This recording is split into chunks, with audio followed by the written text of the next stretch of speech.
আসসালামু আলাইকুম সুপ্রিয় দর্শক, সবার কি অবস্থা? হাজির হয়ে গেলাম দীপ্ত টিভির নিবেদিত দেনা পাওনা নাটকের ৩১৯তম পর্বে কী সব ঘটতে চলেছে তার অগ্রিম আপডেট নিয়ে। এই পর্বটিকেও মিস করবেন না, কারণ এই পর্বে আপনারা দেখতে পারবেন রিয়াকে দেখা যাবে সে এবার ইরফানের মায়ের সাথে দেখা করার জন্য তাদের বাড়িতে এলে ইরফানের মা পারিকে কিভাবে আবারও আগের মতো স্বাভাবিক লাইফে ফেরানো যায়, তার জীবনটা নতুন করে আবার কিভাবে সাজানো যায় সেই ব্যাপারে রিয়ার সাথে আলোচনা করবে এবং বলবে, পারমিতাকে আমি আমার মেয়ের জায়গা দিয়েছি, তাই এবার আমি মায়ের দায়িত্ব পালন করব। কিছুদিন পর পারি একটু স্বাভাবিক হলে আমি পারিকে বিয়ে দিব।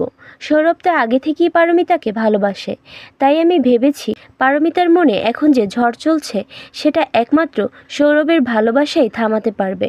আমার বিশ্বাস সৌরভকে বুঝিয়ে বলে পারমিতার জীবনে ইরফানের যে শূন্য জায়গাটা রয়েছে সেটা যদি খানিকটা হলেও কেউ ভরিয়ে দিতে পারে সেটা একমাত্র সৌরভই পারবে।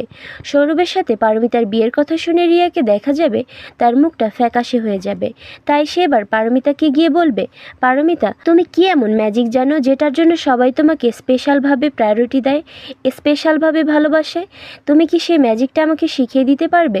উত্তরে পারি বলবে, রিয়া আমি কোনো ম্যাজিক জানি না, তবে একটা কথা বিশ্বাস করি যে কারো সত্যিকারে ভালোবাসা পেতে হলে তাকেও সত্যিকারে মন থেকে ভালোবাসতে হয়।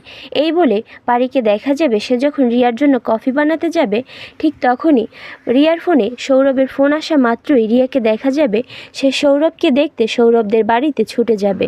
ওইদিকে রহমান সাহেবকে দেখা যাবে সে যখন অফিসে ওসমান সাহেবকে ছাড়া কোনো প্রকার কোনো ক্লায়েন্টদের সাথেই ডিল করতে পারবে না, ঠিক তখনই আরমানকে দেখা যাবে সে তার বাবার বিরুদ্ধাচারণ করে তার বাবার উপর রাগ করে রহমান সাহেবের হয়ে কাজ করবে।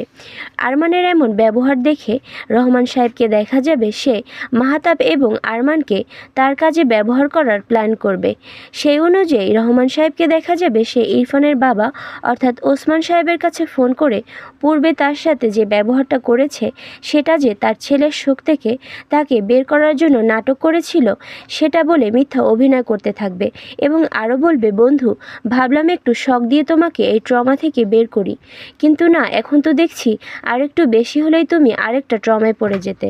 আর অন্যদিকে আপনারা দেখতে পারবেন পারিকে দেখা যাবে সে এবার মাহাতাবকে চোখে চোখে রাখবে, সে মাহাতাবকে ধরবে তার পরিচয় জানতে। তখন মাহাতাব তার পরিচয় দিয়ে ইরফানের মৃত্যুর জন্য শোক প্রকাশ করলে তখন পারি বলে উঠবে, ইরফানের মৃত্যুতে সত্যি আপনার খারাপ লেগেছে?